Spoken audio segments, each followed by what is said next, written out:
Yeah, I just finished watching the Errol Spence Jr. and Sean Porter fight, and as far as I'm concerned, that was Errol Spence Jr.'s first loss.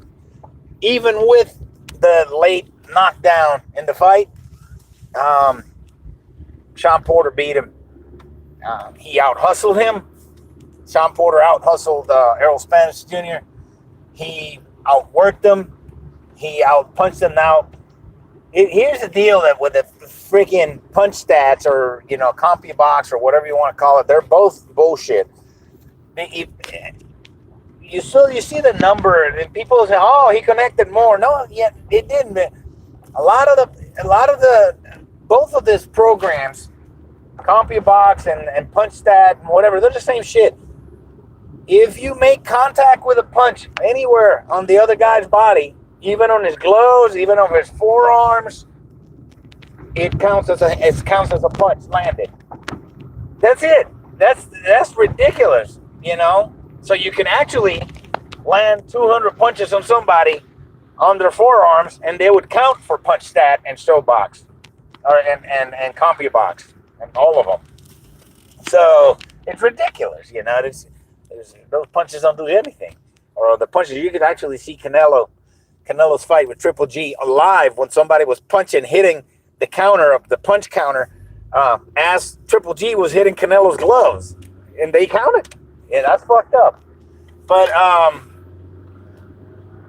yeah, I mean, Sean outlanded, and Sean, there were times in the fight when I thought Sean was gonna stop him, because he had him hurt.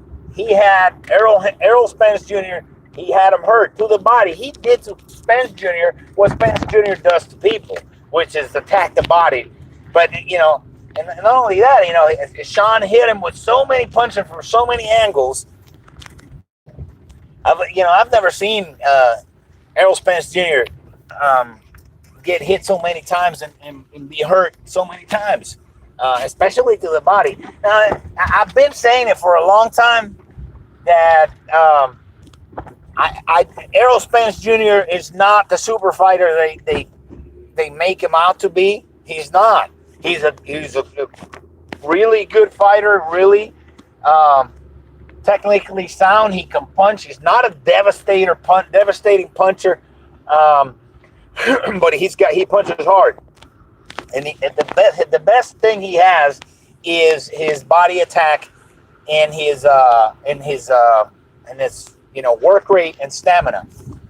But he was, if you ask me, if Errol Spence Jr. wasn't the protege of, I think he's hanging out with Mayweather now, or whatever. He would have lost that fight.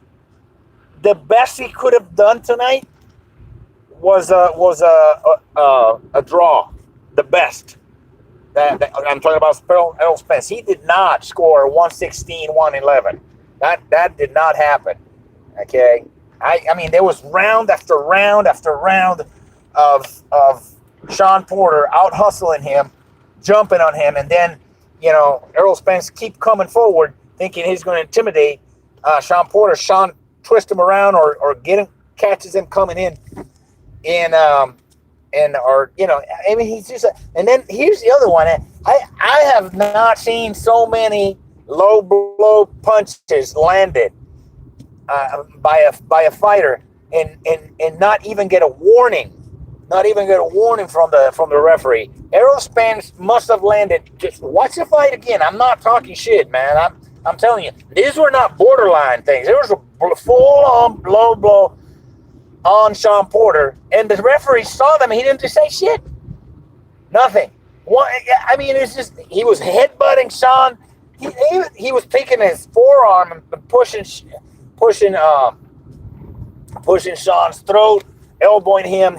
Sometimes he used the shoulder butt I mean, this guy might as well sign up for a fucking MMA contract because he used a bunch of dirty boxing shit.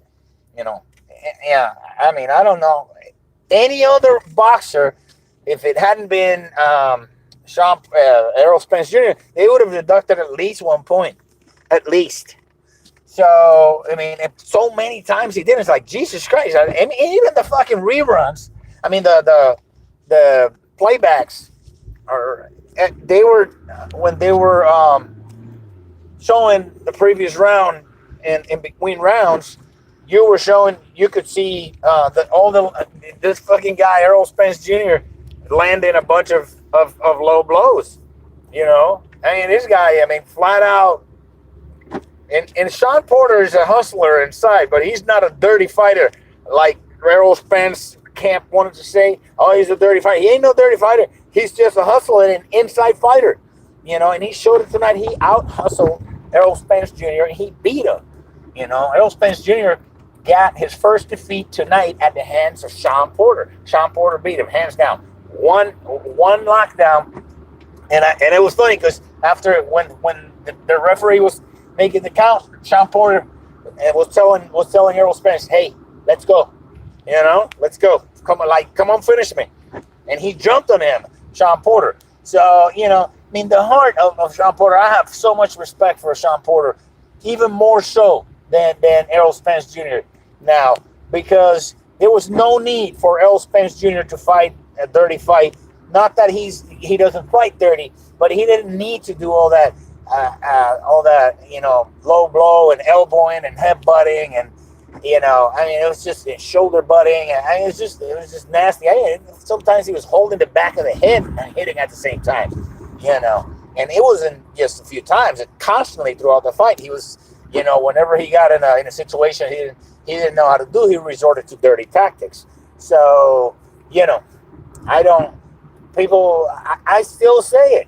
Errol Spence Jr. is not the super. People say, "Oh, you're an Errol Spence Jr. hater." I don't hate the guy.